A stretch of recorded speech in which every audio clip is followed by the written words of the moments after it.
एक मशहूर फिल्म का डायलॉग है, दुनिया में सबसे बड़ा योद्धा होती है माँ। और ये बात सच भी है। एक माँ ही होती है जो सारी दुनिया से लड़कर भी अपने बच्चों की हिफाजत करती है और अपने बच्चों के लिए वो सब करती है जो कोई दूसरा नहीं कर सकता। लेकिन क्या हर माँ ऐसी ही होती है? तो जवाब भी हाँ ही होगा।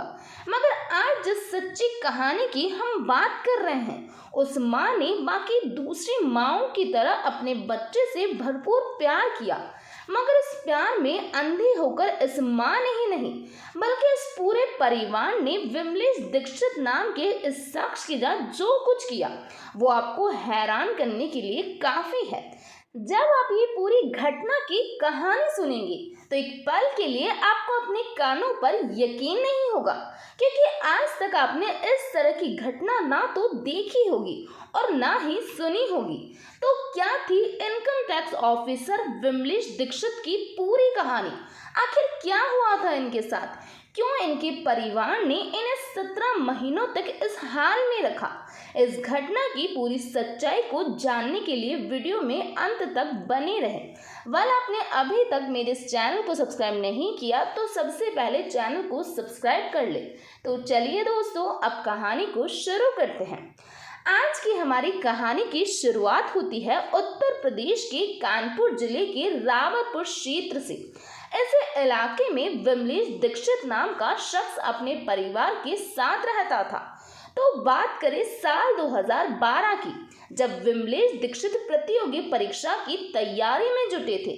इसके लिए उन्होंने कानपुर के एक इंस्टीट्यूट में दाखिला ले रखा था। जिस इंस्टीट्यूट में विमलेश जाया करते थे, उसे इंस्टीट्यूट में मिताली नाम की एक लड़की भी आती थी। विमलेश दीक्षित पढ़ाई में काफी होशियार थे, इसीलिए इंस्टीट्यूट के किसी भी बच्चे को अगर पढ़ाई संबंधित कोई प्रॉब्लम होती तो वो विमलेश दीक्षित से ही डिस्कस कर लेते। मिताली भी उनमें से ही एक थी। विमलेश ने मिताली की पढ़ाई में काफी हेल्प की, जिनसे दोनों में अच्छी दोस्ती हो गई और उनकी यही दोस्ती प्यार में बदल गई। दोनों को इस पढ़ाई के दौरान अपना जीवन साथी भी मिल चुका था। साथ ही उन्हें अपनी कड़ी मेहनत से गवर्नमेंट जॉब भी मिल चुकी थी। विमलेश आयकर विभाग में एओ के पद पर तैनात थे। इनकी पोस्टिंग अहमदाबाद में थी, जबकि मिताली को कोऑपरेटिव बैंक में नौकरी मिल गई थी। अपने अपने करियर में सेटल होने के बाद अब दोनों ने एक दूसरे से शादी करने की सोची और इस बारे में अपने परिवार से बात की। हालांकि परिवार को इस रिश्ते से कोई आपत्ति नहीं थी, इसीलिए जल्द ही दोनों ने शादी कर ली। शादी के बाद विमलेश और मिताली को एक बेटा और एक बेटी पैदा हुई, जिनकी उम्र साल 2021 तक 5 और 3 साल की हो चुकी थी।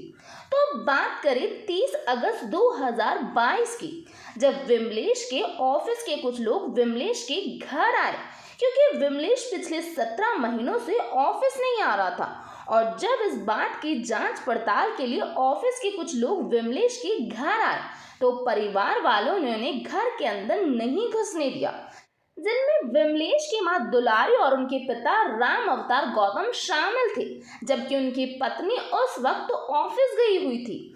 परिवार के इस व्यवहार को देखते हुए उस वक्त तो वो लोग वहां से वापस चले गए, परंतु जांच अधिकारियों की ये टीम अहमदाबाद जाने के बजाय सीएमओ ऑफिस पहुंच गई और उन्हें पत्र लिखकर इस पूरी घटना की जानकारी दी।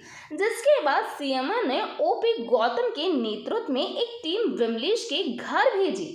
इनके साथ एक डॉक्टर की टीम भी मौजूद थी। टीम के घर पहुंचने पर फिर से एक बार परिवार के लोगों ने हंगामा खड़ा कर दिया। विमलेश की मां दुलारी ने अपनी बहू मिताली को फोन करके जल्द से जल्द घर बुला लिया। परिवार के हंगामे को देख इस टीम ने कानपुर एसपी को फोन किया, जिसके बाद पुलिस की एक टीम विमलेश के घर पहुंची और जबरदस्ती विमलेश के घर के अंदर गए। घर के अंदर दाखिल होने के बाद जांच अधिकारी, पुलिस टीम और डॉक्टर की टीम के पैरों तले जमीन खिसक गई। दरअसल घर के अंदर विमलेश दीक्षित मृत अवस्था में पड़े हुए थे। यही नहीं, इनकी मौत 22 अप्रैल 2021 को ही हो चुकी थी और जांच टीम उनके घर पर सितंबर 2022 को खड़ी थी। यानी कि विमलेश की मौत हुए करीब 17 महीनों का समय बीत चुका था और परिवार के लोग उन्हें कोमा में बताकर लाश की देखभाल कर रहे थे। इन 17 महीनों में परिवार के सभी लोगों ने विमलेश को जीवित समझकर उनका ध्यान रखा। हर रोज उनकी पत्नी मिताली उन पर गंगा जल का छींटा लगाया करती, उनसे बातें करती, उनको नहलाना, कपड़े पहनाना, सब कुछ एक जीवित व्यक्ति की तरह ही होता।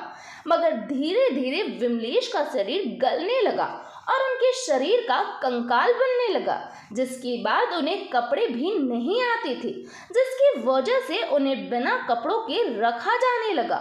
विमलेश की शरीर की चमड़ी पूरी तरह काली पड़ चुकी थी।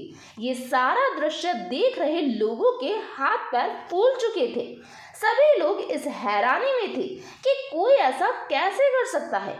जांच अधिकारी विमलेश की लाश को उठाकर अस्पताल ले जाने लगे तो उनकी पत्नी मिताली अधिकारियों के सामने रोने लगी और कहने लगी कि उनके पति कोमा में हैं, उन्हें साथ लेकर ना जाए। उनकी हालत देख इस बात का अंदाजा लगाया जा सकता था कि वह मानसिक रूप से अस्वस्थ थी।